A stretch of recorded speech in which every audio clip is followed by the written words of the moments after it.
بسم اللہ الرحمن الرحیم۔ عام طور پر یہ بات پھیلائی جا رہی ہے اور لوگ کچھ کہتے ہیں کہ ڈاکٹر اسرار نے قرآن کی بڑی ریسرچ کی ہے،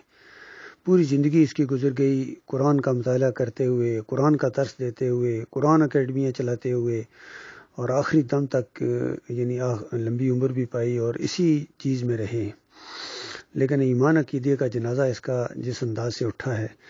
اور اس کے عقیدے کے اندر شرک اور طاغوت کی حمایت کے کچھ اس کے بیان میں نے ریکارڈ کیے ہیں۔ ابھی یہ جو بیان آیا ہے یہ تو حد کر دیا اس نے، ذرا خود سنیے اس کا اپنا عقیدہ کہ ایک چیز شرک ثابت ہے اور پھر بھی کہہ رہا ہے کہ ہے تو یعنی قرآن کے خلاف، لیکن کیا اس کو ردی کی ٹوکری میں پھینک دیں؟ تو یہ ذرا ان کا انداز سنیے، اس طرح یہ اللہ کی کتاب کے مقابلے میں طاغوتوں کی محبت کے اندر ڈوبا ہوا ہے۔ ذرا سنیے۔ اگر یہ قول امام الہند شاہ ولی اللہ دہلوی کا نہ ہوتا تو میں کبھی اس کو تسلیم نہ کرتا۔ ان کا قول ہے کہ اللہ تعالیٰ اپنے جو بڑے محبوب بندے ہوتے ہیں ان کے انتقال کے بعد ان کی ارواح کو بھی فرشتوں کے جو درجہ اسفل ہے، سب سے نچلے درجے کے جو فرشتے ہیں ان میں شامل کر دیتا ہے، اور اللہ کے احکام کی جیسے تنفیذ وہ فرشتے کرتے ہیں وہ بھی کرتے ہیں۔ اب یہ مختلف ہی مسئلہ ہو گیا، سب کے نزدیک نہیں ہے ایسا، لیکن یہ کہ بعض کے نزدیک شاہ ولی اللہ کہہ رہے ہیں تو اس کو تو ہم اٹھا کر ردی کی ٹوکری میں تو نہیں پھینک سکتے بات کو، لیکن ان کو بھی نہیں پکارا جائے گا۔ وہ ہے، وہ بھی اللہ کی سول سروس کے اندر بھرتی ہو گئے۔ سول سروس ہے نا، اس کے کارڈرز ہیں ہمارے ہاں۔ پٹواری سے آپ چلیں گے تو ریونیو کا محکمہ جو ہے، پٹواری پر گرداور اور گرداور سے گرداور قانون گو اور اس سے اوپر اور نائب تحصیلدار، یہ چلے گا۔ تو فرشتوں کے بھی گریڈ ہے، طبقہ اسفل، طبقہ اعلیٰ۔ تو اگر اللہ تعالیٰ اپنے نیک بندوں کی ارواح کو بھی اس میں شامل کر دے تو ہمیں کیا اعتراض ہے؟ اور اس کو ماننے سے کوئی شرک لازم نہیں آئے گا۔ ہاں انہیں پکارو گے تو شرک لازم آ جائے گا۔ فرشتوں کو مانتے ہیں، پکار نہیں سکتے، مدد نہیں مانگ سکتے۔ اسی طریقے سے ان کو آپ مانتے بھی ہوں اگر کہ وہ ملائکہ کی آخری صف میں ان کو بھی اللہ نے بھرتی کر لیا ہے تو ٹھیک ہے، لیکن یہ کہ آپ اختلاف کریں، اختلاف بھی کر سکتے ہیں کہ اتنی بڑی بات کے لیے کوئی دلیل قرآن مجید سے ہمیں نہیں ملتی، فرض کیجیے کوئی شخص کہتا ہے، لیکن یہ کہ ایک قول ہے ایک محدث کا ہے۔ لیکن میں بات فرق جو بتا رہا ہوں، ان کو یہ مان لینا کہ فرض کیجیے شیخ عبد القادر جو ہے بغدادی گیلانی رحمۃ اللہ علیہ، ان کی روح اب کہیں آ سکتی ہے، الواح آ سکتی ہے، جیسے ملائکہ آ سکتی ہے، روح محمدی صلی اللہ علیہ وسلم آ سکتی ہے، لیکن ہم اس وقت محمد کو پکاریں گے نہیں، پکارا تو شرک ہو جائے گا، دعوت دعا کی تو شرک ہو جائے گا۔ تو یہ ذرا باریک سا فرق ہے جو ہمارے ہاں اس فرق کو نہ سمجھنے کی وجہ سے ہی یا تو انکار کر دیتے سرے سے، روح آ ہی نہیں سکتی، اور یا یہ کہ پھر ان سے دعائیں اور استدعاء اور استغاثہ، تو یہ دونوں میں جو ہے انتہائی ہو جاتی ہے۔ اچھا، دنیا کے قانون کے تحت بھی جو میں نے کہا تھا میں بتاؤں گا کہ اس کا بھی ایک مرتبہ ہے۔ آپ نے کسی شخص سے ایک کام کے لیے کہا، غور کیا آپ نے، کہتے ہیں کہ اگر آپ رد کرنا چاہیں تو رد بھی کر سکتے ہو، رد کرو نا، جب قرآن کے خلاف یہ عقیدہ ہے تو تم رد کیوں نہیں کر رہے ہو؟ کیونکہ محدث دہلوی نے جو فرما دیا، کہتے ہیں اب اس کو تو نہیں جھٹلایا جا سکتا، یعنی قرآن کو جھٹلایا جا سکتا ہے لیکن محدث کو نہیں جھٹلایا جا سکتا، احمد سیندی کو نہیں جھٹلایا جا سکتا، اور شاہ ولی اللہ کا نہیں جھٹلایا جا سکتا۔ اتنا یقین ان کے اوپر، اور اللہ کی کتاب کے خلاف یہ فیصلہ ہے اور جانتا بھی ہے، پھر بھی کہتا ہے ردی کی ٹوکری میں تو نہیں رکھا جا سکتا۔ اتنے بڑے محدث نے کہا ہے تو یہ حال ہے ان کا میرے بھائیوں۔ اور پھر کہتے ہیں ان کو ان کی عزت اور احترام کرو، ان کو اللہ کی کتاب کو جھٹلا کے مرے ہیں۔ اس کے اوپر ذرا میرا تبصرہ سنیے جو میں نے وہاں واٹس ایپ گروپ کے اندر یہ ڈالا ہے۔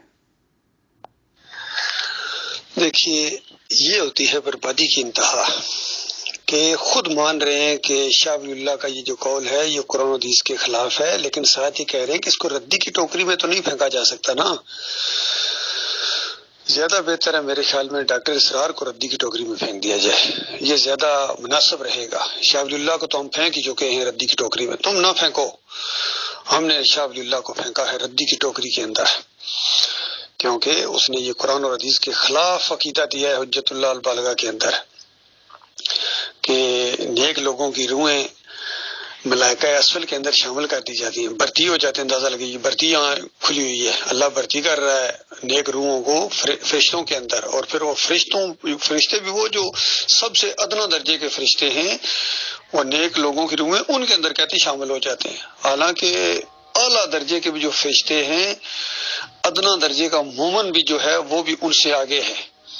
اللہ نے عزت دی ہے لیکن ان کو عزت راس ہی نہیں آئی، اور اللہ کی وہ بات بالکل سچی ہو گئی، وَلَقَدْ خَلَقْنَا الْإِنسَانَ فِي أَحْسَنِ تَقْوِيمٍ ثُمَّ رَدَدْنَاهُ أَسْفَلَ سَافِلِينَ کہ اللہ نے تو اس کو بہترین ساخت میں پیدا کیا تھا، افضل مخلوق بنایا تھا، لیکن یہ ذلیل ترین ہو گیا، یہ خود اسی میں شامل ہے، یہ ڈاکٹر اسرار بھی اور شاہ ولی اللہ بھی اسفل السافلین ہو گئے کہ انہوں نے اللہ کی کتاب کو جھٹلایا ہے، اور کہتے ہیں ردی کی ٹوکری، اور ردی کی ٹوکری میں پھینکی جاتی ہے، جو بھی قرآن اور حدیث کے خلاف باتیں ہیں اس کو ردی کی ٹوکری سے بھی کوئی غلیظ چیز اگر گندگی کا ڈھیر ہے وہاں جا کے پھینکو، تم کہتے ہو ردی کی ٹوکری میں پھینک دیں، تمہیں نہ ردی کی ٹوکری میں پھینک دیں، جو کفر و شرک کو تم چھوڑنے کے لیے تیار نہیں ہو۔ یہ ہے ڈاکٹر اسرار کا کارنامہ، پوری زندگی کا فلسفہ اس کا یہ ہے۔ تو اللہ کے بندو، یہ ہماری دعوت جو ہے اس کو بھی تم سمجھ جاؤ کہ ہم کیا کہنا چاہتے ہیں۔ ڈاکٹر مسعود الدین عثمانی رحمۃ اللہ علیہ میں اور اس ڈاکٹر اسرار میں کیا فرق ہے؟ ڈاکٹر اسرار کہتا ہے کہ شاہ ولی اللہ کی اگر بات قرآن و حدیث کے خلاف ہے تو ردی کی ٹوکری میں تو نہیں پھینکی جا سکتی،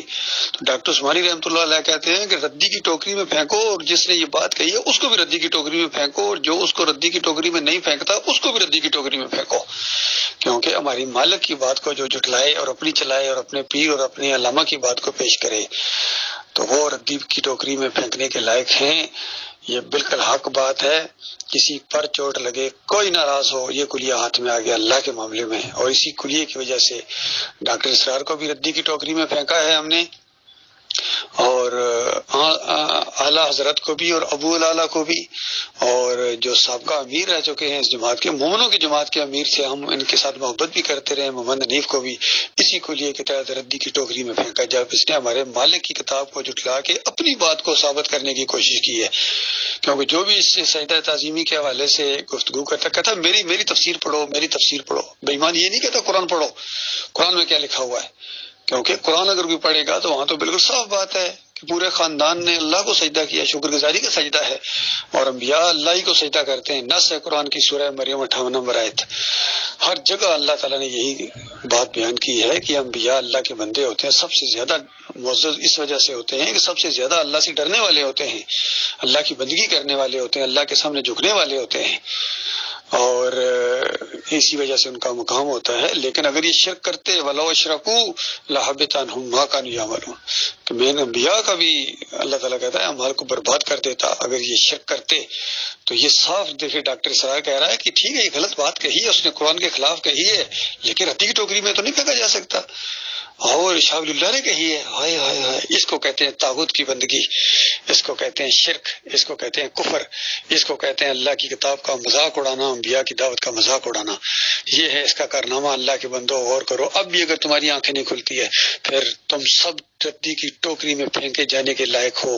جس طرح یہ ردی کی ٹوکری میں کچرا سمجھ کر پھینک دیے گئے۔ اس سے پہلے لاکھوں کروڑوں خربوں انسان شرک کی وجہ سے، طاغوت کی بندگی کی وجہ سے، اور یہ باقی جو اس انداز سے جو بھی رہیں گے، یہ کہتے ہیں انہوں نے قرآن کی خدمت کی ہے، اندازہ لگاؤ یہ جو قرآن کو سب سے زیادہ پڑھنے والا تھا، سب سے زیادہ قرآن اکیڈمیاں اس نے بنائی ہیں بڑے بڑے شہروں کے اندر، پوری زندگی صرف کر دی اس نے قرآن، لیکن ایمان کا دیکھو کس طرح جنازہ اس کا اٹھا ہے، کیونکہ دلوں میں اللہ کا وقار نہیں ہے، اس کے دماغ کے اندر شاہ ولی اللہ کا زیادہ وقار ہے۔ کس طرح کہہ رہا ہے کہ ردی کی ٹوکری میں پھینک دے، ردی کی ٹوکری میں پھینک دے، قرآن حدیث کے خلاف تو ہے لیکن ردی کی ٹوکری میں پھینک دے۔ تم اس کو ڈرائنگ روم میں رکھو، تم اس کو ماتھے کا جھومر بناؤ کفر و شرک کو، تو پھر تمہارے ساتھ اللہ تعالیٰ وہاں کیا معاملہ کرے گا وہ بالکل صاف ہے۔ اللہ تعالیٰ اس انداز سے اپنی پناہ میں رکھے۔ یہ وہ بات اگر کوئی سمجھ جاؤ گا، ہمیں جو کہتے ہیں نا سب کوئی اچھا، کوئی بھی اس لائق نہیں ہے بھائی، جن کا یہ عقیدہ ہے جس انداز سے یہ اللہ کی کتاب کے مقابلے میں اپنی بات کو پیش کرتے ہیں، اپنے پیر اور امیر کی بات کو پیش کرتے ہیں، بتاؤ ہم کیا کریں، ہم کیا کریں بتائیں۔ ان کو ان کے ساتھ وہی معاملہ کرنا ہے جو اللہ کی کتاب کہتی ہے کہ ان کا کفر کرو، ان کو ردی کی ٹوکری میں پھینکو، پھر اللہ کی طرف آؤ۔ یہ ہے فَمَن يَكْفُرْ بِالطَّاغُوتِ وَيُؤْمِن بِاللَّهِ فَقَدِ اسْتَمْسَكَ بِالْعُرْوَةِ الْوُثْقَىٰ لَا انفِصَامَ لَهَا وَاللَّهُ سَمِيعٌ عَلِيمٌ۔ کہ ان طاغوتوں کا کفر کرو، ان کا انکار کرو، پھر اللہ کی طرف آؤ، اور جو یہ انداز کرے اس نے وہ مضبوط سہارا پکڑ لیا ہے جو کبھی نہیں ٹوٹے گا۔ اور جنہوں نے یہ انداز اختیار نہیں کیا ہے، ان کفر و شرک کرنے والوں کو انہوں نے ڈرائنگ روم میں رکھا ہے ردی کی ٹوکری میں پھینکنے کی بجائے، یہ وہ لوگ ہیں جنہوں نے کمزور سارے پکڑے ہیں اور ان کے سارے ٹوٹ جائیں گے۔ اپنے ان اکابرین کے ساتھ جہنم کی آگ کے اندر ہمیشہ ان کو رہنا پڑے گا۔